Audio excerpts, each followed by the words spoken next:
दुखी चमार द्वार पर झाड़ू लगा रहा था और उसकी पत्नी झुरिया घर को गोबर से लीप रही थी। दोनों अपने अपने काम से फुर्सत पा चुके तो चमारिन ने कहा, अरे तो जाके पंडित बाबा से कह आओ ना, ऐसा ना हो कहीं चले जाएं। हाँ जाता हूं, लेकिन यह तो सोच, बैठेंगे किस पर? अरे कहीं से खटिया ना मिल जाएगी, ठकुराने से मांग लाना। अरे तू तो कभी कभी ऐसी बात कह देती है कि देह जल उठती है। ठकुराने वाले मुझे खटिया देंगे? आग तक तो घर से निकलती नहीं, खटिया देंगे? कैथाने में जाकर एक लोटा पानी मांगू तो न मिले, भला खटिया कौन देगा? हमारे उपले सेंठे भूसा लकड़ी थोड़ी है कि जो चाहे उठा ले जाए। ला, अपनी खटोली धोकर रख दे, गर्मी का तो दिन है, उनके आते आते सूख जाएगी। हो, वे हमारी खटोली पर बैठेंगे नहीं, देखते नहीं कितने नेम धर्म से रहते हैं। दुखी ने जरा चिंतित होकर कहा, हाँ यह बात तो है, महुए के पत्ते तोड़कर एक पत्तल बना दूं तो ठीक हो जाए। पत्तल में बड़े बड़े आदमी खाते हैं, वह पवित्र है। ला तो डंडा, तोड़ लाता हूं पत्ते। अरे पत्तल मैं बना दूंगी, तुम जाओ, लेकिन हाँ उन्हें सीधा तो देना होगा, अपना अपनी थाली में रख दूं? अरे कहीं ऐसा गजब ना करना, नहीं तो सीधा भी जाए और थाली भी फूटे, बाबा थाली उठाकर पटक देंगे। उनको बड़ी जल्दी विरोध चढ़ जाता है, किरोध में पंडिताइन तक को छोड़ते नहीं। लड़के को ऐसा पीटा कि आज तक टूटा हाथ लिए फिरता है। पत्तल में सीधा भी देना, हाँ, मुदा तू छुअना मत। गौंड की लड़की को लेकर शाह की दुकान से सब चीजें ले आना, सीधा भरपूर हो, सेर भर आटा, आधा सेर चावल, पाव भर दाल, आधा पाव घी, नॉन, हल्दी और पत्तल में एक किनारे 4 आने पैसे रख देना। गौंड की लड़की न मिले तो भुर्जिन के हाथ पैर जोड़ कर ले जाना। तू कुछ मत छूना, नहीं गजब हो जाएगा। इन बातों की ताकीद करके दुखी ने लकड़ी उठाई और घास का एक बड़ा सा गट्ठा लेकर पंडित जी से अर्ज करने चला। खाली हाथ बाबा जी की सेवा में कैसे जाता? नजराने के लिए उसके पास घास के सिवा और क्या था? उसे खाली देखकर तो बाबा दूर से ही दुत्कारते। पंडित घासी राम ईश्वर के परम भक्त थे। नींद खुलते ही ईशोपासन करने में लग जाते। हाथ मुंह धोते 8 बजते, तब असली पूजा शुरू होती, जिसका पहला भाग भंग की तैयारी थी। उसके बाद आधे घंटे तक चंदन रगड़ते, फिर आईने के सामने एक तिनके से माथे पर तिलक लगाते। चंदन की 2 रेखाओं के बीच में लाल रोरी की बिंदी होती थी। फिर छाती पर, बाहों पर चंदन की गोल गोल मुद्रिकाएं बनाते। फिर ठाकुर जी की मूर्ति निकालकर उसे नहलाते, चंदन लगाते, फूल चढ़ाते, आरती करते, घंटी बजाते। 10 बजते बजते वह पूजन से उठते और भंग छान कर बाहर आते। तब तक 2-4 जजमान द्वार पर आ जाते। ईशोपासन का तत्काल फल मिल जाता। वही उनकी खेती थी। आज वह पूजन गृह से निकले तो देखा दुखी चमार घास का एक गट्ठा लिए बैठा है। दुखी उन्हें देखते ही उठ खड़ा हुआ और उन्हें साष्टांग दंडवत करके हाथ बांधकर खड़ा हो गया। यह तेजस्वी मूर्ति देखकर उसका हृदय श्रद्धा से परिपूर्ण हो गया। कितनी दिव्य मूर्ति थी!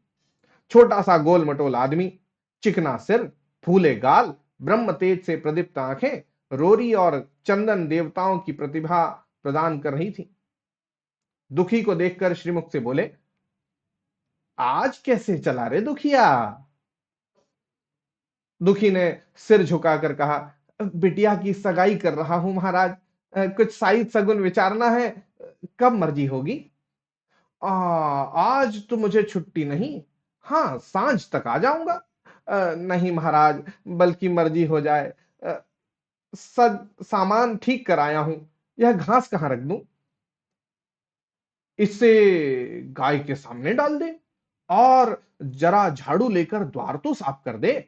यह बैठक भी कई दिन से लीपी नहीं गई, उसे भी गोबर से लीप दे। तब तक मैं भोजन कर लूं, फिर जरा आराम करके चलूंगा। हाँ, यह लकड़ी भी चीर देना। खलिहान में 4 खांची भूसा पड़ा है, उसे भी उठा लाना और भसोली में रख देना। दुखी फौरन हुक्म की तामील करने लगा। द्वार पर झाड़ू लगाई, बैठक को गोबर से लीपा। तब 12 बज गए। पंडित जी भोजन करने चले गए। दुखी ने सुबह से कुछ नहीं खाया था, उसे भी जोर की भूख लगी। पर वहां खाने को क्या धरा था। घर यहां से मील भर था, वहां खाने चला जाए तो पंडित जी बिगड़ जाए। बेचारे ने भूख दबाई और लकड़ी फाड़ने लगा। लकड़ी की मोटी सी गांठ थी, जिस पर पहले कितने ही भक्तों ने अपना जोर आजमा लिया था। वह उसी दमखम के साथ लोहे से लोहा लेने के लिए तैयार थी। दुखी घास छीलकर बाजार से ले जाता था। लकड़ी चीरने का उसे अभ्यास न था। घास उसके खुरपे के सामने सिर झुका देती थी। यहां कस कस कर कुल्हाड़ी का भरपूर हाथ लगाता, उस पर गांठ पर निशान तक न पड़ता था। कुल्हाड़ी उचट जाती। पसीने में तर था, हाँफता था, थक कर बैठ जाता था, फिर उठता था। हाथ उठाए न उठते थे, पांव कांप रहे थे, कमर न सीधी होती थी, आंखों तले अंधेरा हो रहा था, सिर में चक्कर आ रहे थे, तितलियां उड़ रही थीं। फिर भी अपना काम किए जाता था। अगर एक चिलम तंबाकू पीने को मिल जाती तो शायद कुछ ताकत आती। उसने सोचा, यहां चिलम और तंबाकू कहां मिलेगी। ब्राह्मणों का पुरा है। ब्राह्मण लोग हम नीच जात की तरह तंबाकू थोड़ी ही पीते हैं। सहसा उसे याद आया कि गांव में एक गौड़ भी रहता है, उसके यहां जरूर चिलम तंबाकू होगी। तुरंत उसके घर दौड़ा। खैर मेहनत सफल हुई। उसने तंबाकू भी दी और चिलम भी दी, पर आग वहां न थी। दुखी ने कहा, आग की चिंता न करो भाई, मैं जाता हूं पंडित जी के घर से आग मांग लूंगा। वहां तो अभी रसोई बन ही रही थी। यह कहता हुआ वह दोनों चीजें लेकर चला आया और पंडित जी के घर में बरोठे के द्वार पर खड़ा होकर बोला, मालिक, रची के आग मिल जाए तो चल चिलम पी लें। पंडित जी भोजन कर रहे थे। पंडिताइन ने पूछा, यह कौन आदमी आग मांग रहा है। अरे वही ससुरा, दुखिया चमार है, थोड़ी सी लकड़ी चीर दे, आग है तो है, दे दो। पंडिताइन ने भवें चढ़ाकर कहा, तुम्हें तो जैसे पोथी पत्रों के फेर में धर्म कर्म किसी बात की सुधि ही नहीं रही। चमार हो, धोबी हो, पासी हो, मुंह उठाए घर में चला आए। हिंदू का घर ना हुआ कोई सराय हुई। कह दो दड़ी जार से चला जाए, नहीं तो इस लुआटे से मुंह झुलस दूंगी। आग मांगने चले। पंडित जी ने उन्हें समझाकर कहा, अरे भीतर आ गया तो क्या हो गया, तुम्हारी कोई चीज तो नहीं छुई, धरती पवित्र है। जरा सी आग दे क्यों नहीं देती, काम तो हमारा ही कर रहा है। कोई लोनिया यही लकड़ी फाड़ता तो कम से कम 4 आने लेता। पंडित ताइन ने गरज कर कहा, वह घर में आया क्यों। पंडित ने हार कर कहा, अरे ससुरे का अभाग था और क्या। पंडिताइन बोली, अच्छा, इस भगत तो आग दिए देती हूं, लेकिन फिर से जो इस तरह घर में आएगा तो उसका मुंह ही जला दूंगी। दुखी के कानों में इन बातों की भनक पड़ रही थी। पछता रहा था, नाहक आया। सच तो कहती हैं, पंडित के घर में चमार कैसे चला जाए। बड़े पवित्र होते हैं ये लोग, तभी तो संसार पूजता है, तभी तो इतना मान है। भर चमार थोड़े ही हैं। इसी गांव में बूढ़ा हो गया, मगर मुझे इतनी अकल भी नहीं आई।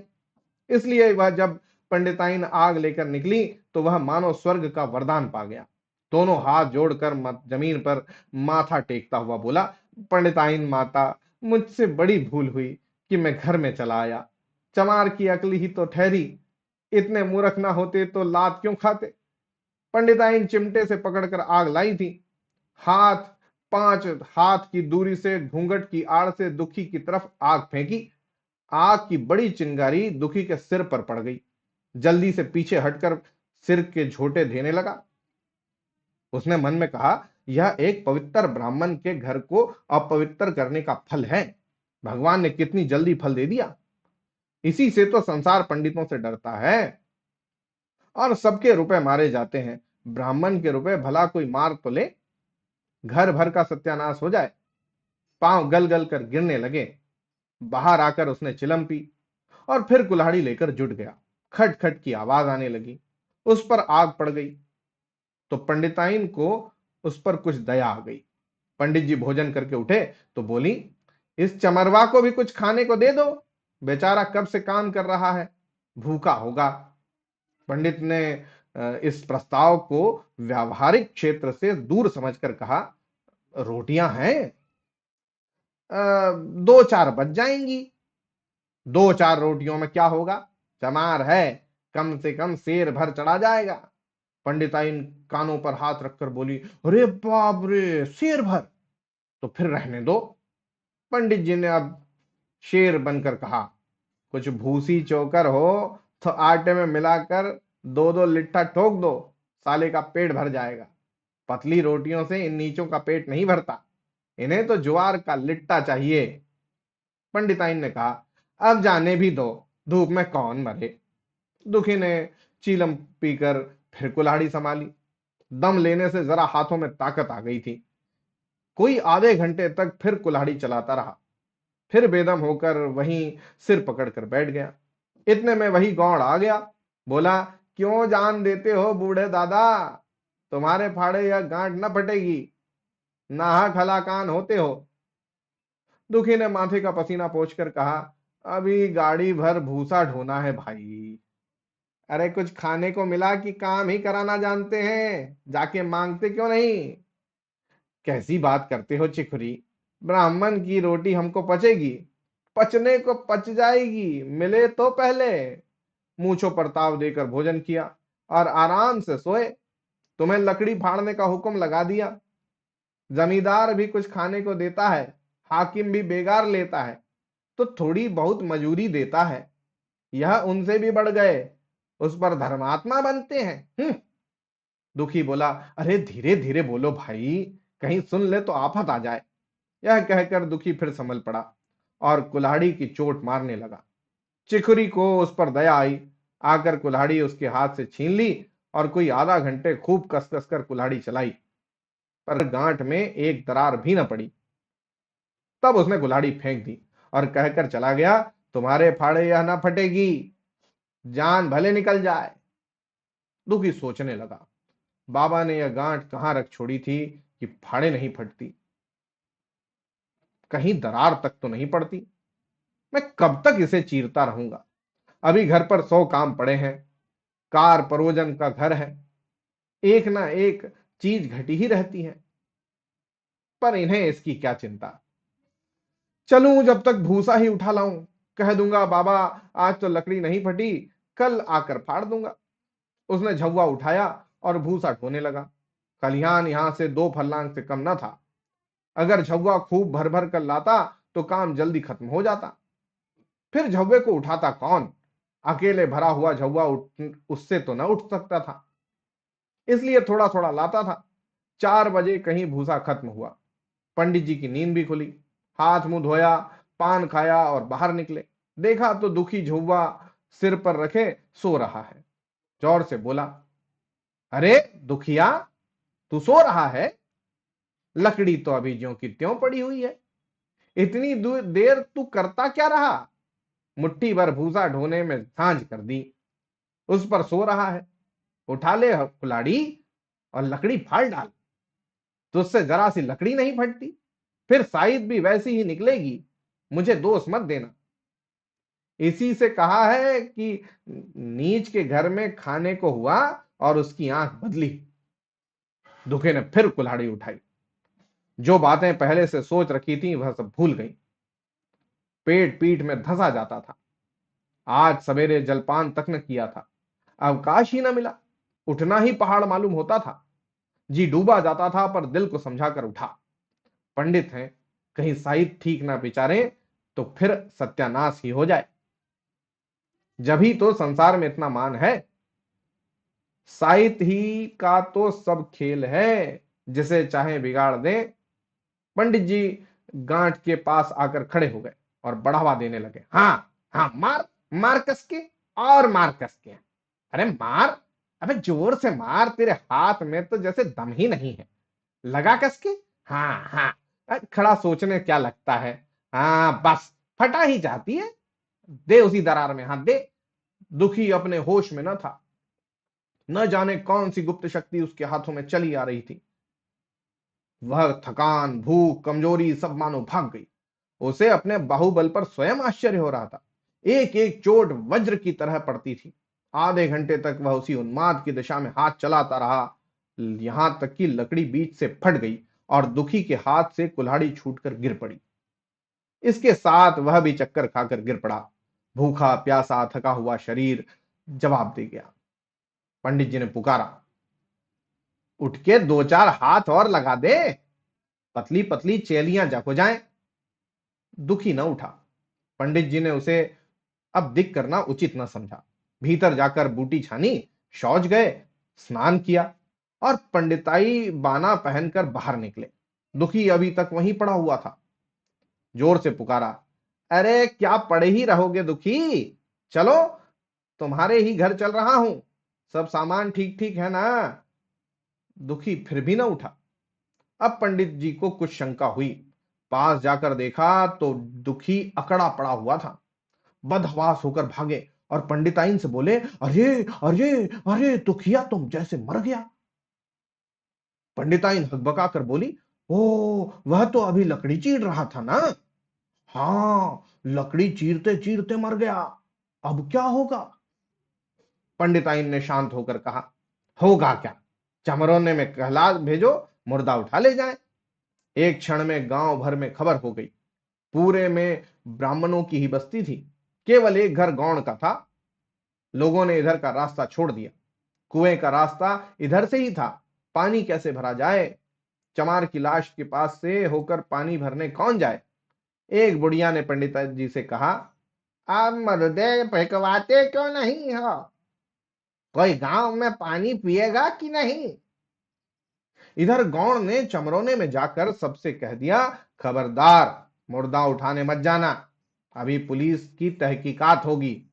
दिल लगी है कि एक गरीब की जान ले ली। पंडित जी होंगे तो अपने घर के होंगे, लाश उठाओगे तो तुम भी पकड़ जाओगे।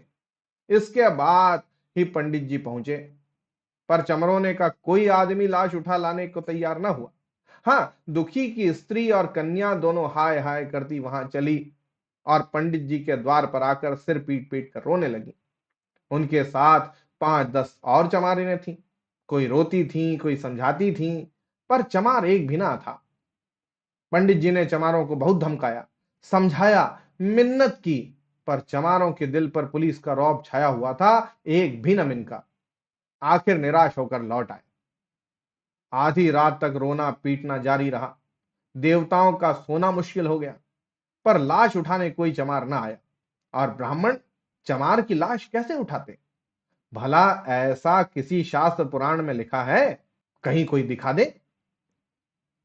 पंडिताइन ने झुंझलाकर कहा, इन डाइनों ने तो खोपड़ी चाट डाली, सबों का गला भी नहीं पकता। पंडित ने कहा, अरे रोने दो चुड़ैलों को, कब तक रोएंगी। जीता था तो कोई बात न पूछता था, मर गया तो कोलाहल मचाने के लिए सबकी सब आ पहुंची। पंडिताइन बोली, चमारों का रोना मनहूस है।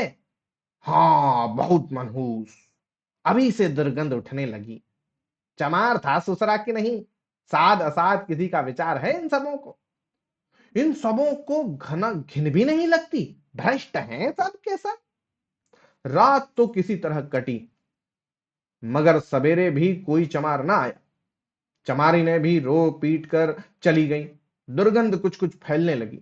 पंडित जी ने एक रस्सी निकाली, उसका फंदा बनाकर मुर्दे के पैर में डाला और फंदे को खींचकर कस दिया। अभी कुछ कुछ धुंधल का था। पंडित जी ने रस्सी पकड़कर लाश को घसीटना शुरू किया और गांव के बाहर घसीट ले गए। वहां से आकर तुरंत स्नान किया, दुर्गा पाठ पढ़ा और घर में गंगा जल छिड़का। उधर दुखी की लाश को खेत में गीदड़ और गिद्ध, कुत्ते और कौवे नोच रहे थे। यही जीवन पर्यंत की भक्ति, सेवा और निष्ठा का पुरस्कार था।